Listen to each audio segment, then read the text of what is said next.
I'm Elia. I am the Vice President of TV Solutions at Brightcove.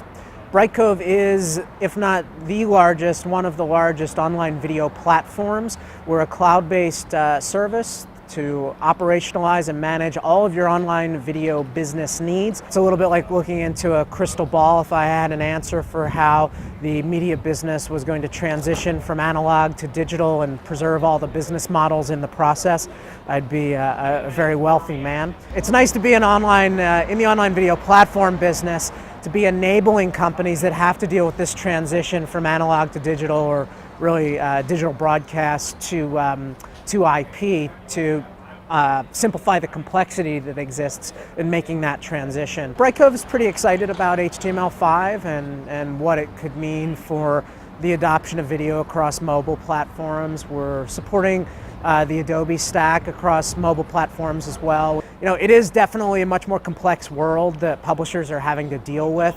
We're not going to have one platform to write against, but multiple. So anytime I think you can leverage a technology platform like Brightcove to simplify that process, that can be very advantageous. The government announced an initiative, as did Google, I think, to bring in higher bandwidth access into lots of homes across the country. That maybe accelerates the move from analog or digital broadcast to IP for a lot of Brightcove's customers. Probably accelerates the importance of video as a communication medium for non-media companies as well. A lot of marketers use Brightcove to tell those stories, whether it's Philips Consumer or various ski slopes that use us to tell their stories.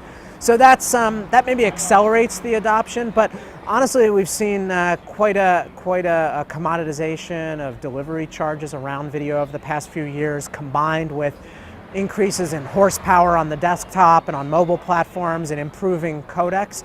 So we've seen an explosion of HD over the past few years that doesn't necessarily require a government mandate. When Brightcove started, we had desktop, mobile, and set-top initiatives all running simultaneously. This was 5 years ago, and we felt like we were maybe a little bit behind the curve.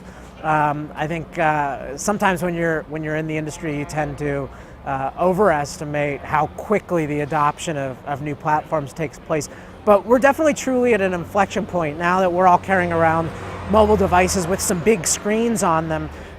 People are watching a lot more video, so we see a rapid growth of adoption across mobile devices. Also, we're very interested in what happens with the iPad and kind of quasi-mobile devices, let's call them, with bigger screens. That's very exciting. But other screens that can receive IP video are very interesting. What's happened with Boxy and various over-the-top services and their adoption, while not yet on the par of the iPhone or Android perhaps, are very exciting and are being adopted by a lot of early adopters at home. And so we're supporting, as part of the core Brightcove platform, a lot of these new devices.